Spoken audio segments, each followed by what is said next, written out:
अयोध्या पर पूरी दुनिया की निगाहें लगी हैं इस वक्त। दुनिया के कई देश अयोध्या आना चाहते हैं, खासतौर से राम मंदिर के साक्षी बनना चाहते हैं।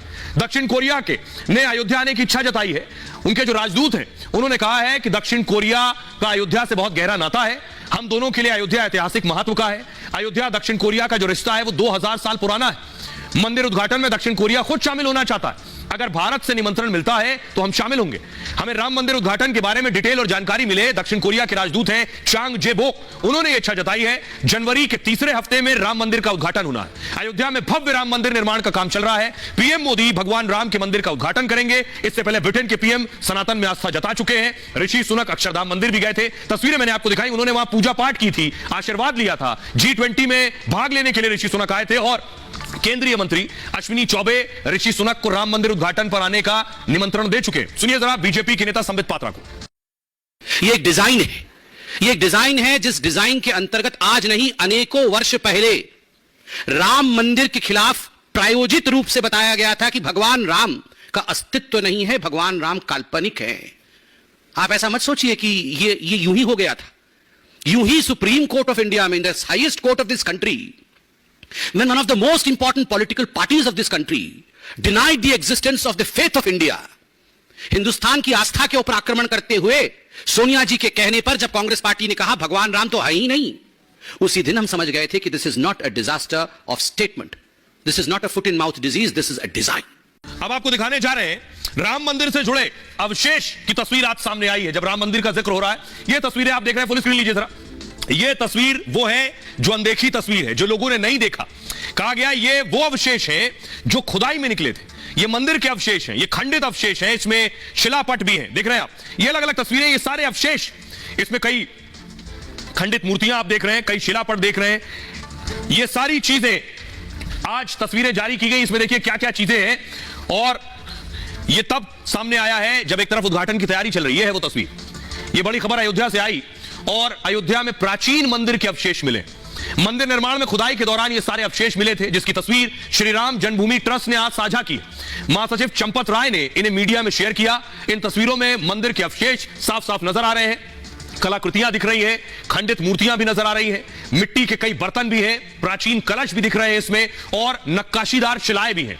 साथ ही साथ मंदिर के टूटे हुए ऊपर की तरफ स्तंभ भी नजर आ रहे हैं और मंदिर के चौखट भी इसमें शामिल है। मंदिर ट्रस्ट ने फिलहाल इससे ज्यादा इसके बारे में कुछ नहीं बताया है और क्या मिला है, और माना यह जा रहा है कि अवशेष जब नींव की खुदाई की गई तब मिले। इससे पहले भी खुदाई में इस तरह के अवशेष मिल चुके हैं। मंदिर ट्रस्ट इसके लिए म्यूजियम बनवाने जा रहा है, जो भगवान राम मंदिर परिसर में ही बनाया जाएगा, ताकि श्री राम मंदिर में जो भी दर्शन करने भक्त आए वो ये भी देख सके। सुनिए जरा समाजवादी पार्टी के नेता फखरुल हसन और बीजेपी के नेता विनय कटियार क्या कह रहे हैं। जनता का ध्यान हटाना चाहते हैं। सनातन धर्म के मानने वाले लोग वो मंदिर चाहते थे, मंदिर बन के तैयार है माननीय सुप्रीम कोर्ट के आदेश के बाद से। तो जिन मुद्दों पे बहस होनी चाहिए उन मुद्दों से जनता का ध्यान हटाने के लिए इस तरीके के ट्वीट किया जाए। मंदिर के अंदर जो मिल रहा है सब पुराना है, तो ये ऐतिहासिक चीजें हैं, इसीलिए सब धरोहर है। ये हम भटका नहीं रहे हैं, हम इस बात को मजबूत कर रहे हैं कि देखिए ये मंदिर पुराना है, इस पर किसी प्रकार का कोई विवाद नहीं होना चाहिए था। लेकिन ये समाजवादी पार्टी की तो पुरानी परंपरा है, कुछ न कुछ बोलना है। जब विदेश के नेता यहां आए थे, विदेश के नेता तारीफ कर रहे हैं, पुतिन जैसे नेता, दक्षिण कोरिया के नेता कह रहे हैं कि मुझे राम मंदिर उद्घाटन पर आना है। इस बीच ममता बनर्जी विदेश में है, तस्वीर आप देख रहे हैं। ममता बनर्जी विदेश गई हैं, लेकिन बड़ी अजीब स्थिति पैदा हो गई। ममता बनर्जी को मिले श्रीलंका के राष्ट्रपति विक्रमासिंघे, और आप जानते हैं ममता दीदी से क्या पूछा विक्रमासिंघे ने? वो पूछ रहे हैं आपका गठबंधन का पीएम उम्मीदवार कौन है। ये सवाल तो भारत में पत्रकार पूछते हैं इंडिया अलायंस से कि आपका गठबंधन का आखिर पीएम चेहरा कौन है। यही राष्ट्रपति ने भी पूछ लिया। जरा सुनिए ये बातचीत। Yes, Mr. Can I ask you one question? Yes. Are you going to leave the opposition alliance? Oh my God. You're all wondering, huh? It depends on people, you know. Question she has not answered yet. Yes, sir, I answered. No, no, is she going to leave the opposition alliance? Sir, opposition may be position also. Yes, Mr. Can I ask you one question? Yes. Are you going to leave the opposition alliance? Oh my God. You're all wondering, huh? It depends on people, you know. Question she has not answered yet. Yes, sir, I answered. No, no, is she going to leave the opposition alliance? Sir, opposition may be position also. आपने सुना, ममता बनर्जी से राष्ट्रपति ने सवाल पूछ लिया, वो भी पत्रकारों वाला। अब दीदी फंस गई। ममता बनर्जी दुबई एयरपोर्ट पर थी दरअसल, और ममता दुबई से स्पेन के मैड्रिड जा रही थी। एयरपोर्ट पर श्रीलंकाई राष्ट्रपति भी मौजूद थे। श्रीलंकाई राष्ट्रपति विक्रमासिंघे भी कहीं जा रहे थे, तभी विक्रमासिंघे की नजर ममता बनर्जी पर पड़ी। उन्होंने ममता बनर्जी को इशारा कर पास बुलाया। दुबई एयरपोर्ट पर दोनों के बीच बातचीत होने लगी। इसी दौरान विक्रमासिंघे ने एक अहम सवाल पूछा क्या वो प्रधानमंत्री उम्मीदवार बनने जा रही हैं। ममता ने पहले तो हैरानी जताई, लेकिन इनकार नहीं किया। उन्होंने कहा यह विपक्ष और लोगों पर निर्भर करता है। इस बातचीत से उनकी इच्छा सबके सामने आ गई। ममता इन दिनों 12 दिनों की विदेश यात्रा पर है। ममता दुबई के बाद अब स्पेन पहुंच गई है। मैड्रिड में 3 दिवसीय समिट में भाग लेंगी। मैड्रिड में 3 दिवसीय बिजनेस समिट हो रही है और बंगाल में ग्लोबल बिजनेस समिट नवंबर में होनी है। ममता बनर्जी ने समिट के लिए विक्रमासिंघे को भी न्योता दिया है। तो दरअसल यह हुआ।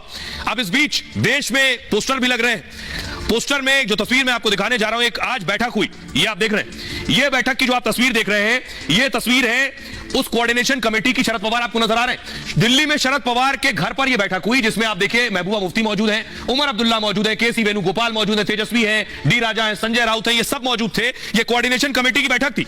अब आपको बताता हूं कि आखिर कोऑर्डिनेशन कमेटी की जो बैठक है, इस बैठक में क्या हुआ, कौन कौन मौजूद थे, ये आपको दिखा दिया है। दरअसल दिल्ली में आज विपक्ष की मोर्चेबंदी हुई। शरद पवार के घर इंडिया की बैठक हुई। आज की बैठक समन्वय समिति की बैठक थी, जो विपक्ष की सबसे बड़ी डिसीजन मेकिंग बॉडी है, जिसे सीटों का बंटवारा तय करना है। विपक्ष की समन्वय समिति की यह पहली बैठक थी। इस बैठक में कुल 14 सदस्य हैं। 13 सदस्य शामिल हुए। इसमें टीएमसी के अभिषेक बनर्जी नहीं आए, ममता बनर्जी के भतीजे। उन्हें आज इन्फोर्समेंट डायरेक्टरेट ने पूछताछ के लिए बुलाया। जेडीयू से लल्लन सिंह को आना था, वो भी नहीं आए। उनकी जगह पर संजय झा को भेजा गया। आखिरी वक्त में नीतीश ने फैसला लिया, लेकिन बैठक में सीटों पर कोई बात नहीं हुई। इनमें अलग अलग राज्यों में रैली का फैसला लिया गया है। पहली रैली अक्टूबर के पहले हफ्ते में भोपाल में होगी और जिसमें बेरोजगारी, महंगाई और भ्रष्टाचार मुद्दा होगा। जाति जनगणना का मुद्दा भी उठाया जाएगा। सीट शेयरिंग पर जल्द फैसला लिया जाएगा, और लेकिन कब होगा इस बारे में कोई बातचीत नहीं हुई है। सुनिए इस बैठक से निकलने के बाद क्या कुछ कह रहे हैं कांग्रेस के नेता केसी Venugopal. The seat sharing, the coordination committee decided to start the process of determining seats sharing. It was decided that the member parties will hold the talks and decide at the earliest.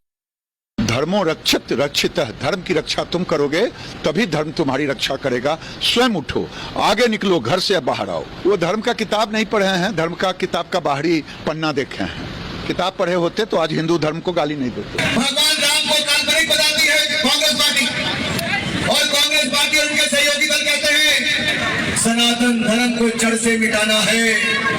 वो हिंदुओं पर passenger खड़ा करते हैं। वो कभी रामनामी के जुलूस पर बम फेंकते, कभी गोली चलाते। क्या सनातन धर्म का पालन करने वालों को, हिंदुओं का पालन करने वालों को, सनातन को खत्म करने वालों को ऐसे कांग्रेस और उनके नेताओं के साथ जाओगे कभी? भाई खबरों में आगे बढ़ते हैं। आज की एक और बड़ी खबर है, जम्मू कश्मीर से खबर है। जम्मू कश्मीर में चल रहा है ऑपरेशन ऑल आउट। सेना आतंक का एक एक कर सफाया कर रही है। तस्वीर दिखाऊंगा मैं आपको, अनंतनाग की तस्वीर देख रहे हैं आप, फुल स्क्रीन लीजिए। अनंतनाग के ऑपरेशन की तस्वीर आपको मैं दिखा रहा हूं। जब सुरक्षा बल के जवान, सेना के जवान हमारे पहुंचे, जानकारी मिली थी, इनपुट था कि आतंकी छिपे। उसके बाद देखिए चारों तरफ घेरेबंदी की गई है। ये ऑपरेशन की तस्वीर मैं आपको दिखा रहा हूं। पूरी तरह से घेर लिया गया उस इमारत को जहां बताया गया आतंकी छिपे हुए हैं। जवान तैयारी कर रहे हैं और ये देख रहे हैं। एक और तस्वीर मैं आपको दिखाता हूं अनंतनाग के अलावा। देखिए ये रजौरी की तस्वीर आप देख रहे हैं। रजौरी में सर्च ऑपरेशन चल रहा है, फुल स्क्रीन लीजिए जरा। रजौरी में भी एक आतंकी ढेर किया गया है और आपको जानकर ताज्जुब होगा, कई दर्जन आतंकी रजौरी में एक साल में मारे गए। रजौरी से ही देखिए हथियार बरामद हुए, ये देख रहे हैं। 2 राइफल बरामद हुई है, मैगजीन बरामद हुई है, बुलेट्स बरामद हुई है, और ये अत्याधुनिक जो उपकरण है वो भी इनके पास मौजूद थे। ये सारी चीजें जो आप देख रहे हैं, इसमें वो चीजें लेकर आए थे जिसके जरिए ज्यादा वक्त, फुल स्क्रीन लीजिए जरा इस तस्वीर को, ज्यादा वक्त तक रह सके, मुकाबला कर सके। ये देख रहे हैं आप, राइफल आपको नजर आ रही है, मैगजीन है ये, और संभव है टैबलेट्स भी इनके पास थे। वाईफाई कनेक्शन के लिए भी इनके पास उपकरण थे जिससे इन्हें पता लग सके इनकी लोकेशन क्या है, कहां जाना है। खाने के लिए चीजें भी अपने साथ लेकर आए थे। ये कपड़े भी इनके पास थे, लेकिन सेना ने 2 आतंकी ढेर कर दिए।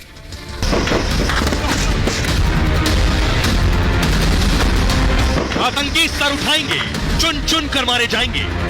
न उनके विदेशी हथियार काम आएंगे और न पाकिस्तान की चाल, क्योंकि सेना बन गई है आतंक का काल। जम्मू कश्मीर में आतंकियों ने फिर हिमाकत की तो सेना के जवानों ने 2 आतंकियों का काम तमाम कर दिया और यह भी पैगाम दे दिया कि कश्मीर के अमन और तरक्की से खिलवाड़ बर्दाश्त नहीं की जाएगी। 2022 में 1.88 करोड़ यहाँ पर हमारे पास टूरिस्ट आए थे। इस साल जो हमारा कोशिश है कि 2.25 करोड़ तकरीबन टूरिस्ट आने का हमारा सोच विचार है। तो इस चीज को रोकने के लिए वो हर हालत में कोशिश कर रहा है और हम उसे किसी हालत में कामयाब नहीं होने देंगे। G20 के बाद पूरी दुनिया में भारत का डंका बज रहा है। कश्मीर की नई तस्वीर भी दुनिया को लुभा रही है। ये देखकर आतंकियों के कलेजे पर सांप लौट रहा है। पाकिस्तान के इशारे पर वो दहशत और खून खराबे का खेल खेलना चाहते हैं, लेकिन ताजा एनकाउंटर ने फिर साफ कर दिया कि आतंक की बोली का जवाब मिलेगा सेना की गोली से। मैं कायर पाकिस्तान के आतंकवादी बुज़दिलों से कहना चाहता हूं, आपको हमने कई बार समझाया है, लेकिन आप अपनी हरकतों से बाज नहीं आते हैं। आपको इंडिया की आर्मी आपके घर में घुस के एक एक आतंकवादी को चुन चुन के मारेगी। अब आपको बताने जा रहा हूं, ये जो तस्वीरें आप देख रहे हैं, 2 आतंकी ढेर हुए हैं, लेकिन देश के 3 बड़े अफसर शहीद हो गए। ये आप देख रहे हैं लेफ्टिनेंट जनरल मनोज सिन्हा को, जो कि उपराज्यपाल हैं, और ये जो शहीद हुए अफसर, ये उनको श्रद्धांजलि देने पहुंचे थे। अब आपको बताने जा रहे हैं, ये 3 अफसर कर्नल मनप्रीत, मेजर आशीष और डीएसपी हुमायूं भट्ट शहीद हो गए। अनंतनाग में सुरक्षा बलों और आतंकियों के बीच एनकाउंटर हो रहा था। एनकाउंटर में सेना और पुलिस के 3 अफसर शहीद हुए हैं। वो हैं ये 3 अफसर। ये एनकाउंटर अनंतनाग के कोकेरनाग इलाके में हुआ है और सेना सर्च ऑपरेशन कर रही थी, तभी आतंकियों ने गोलीबारी शुरू कर दी।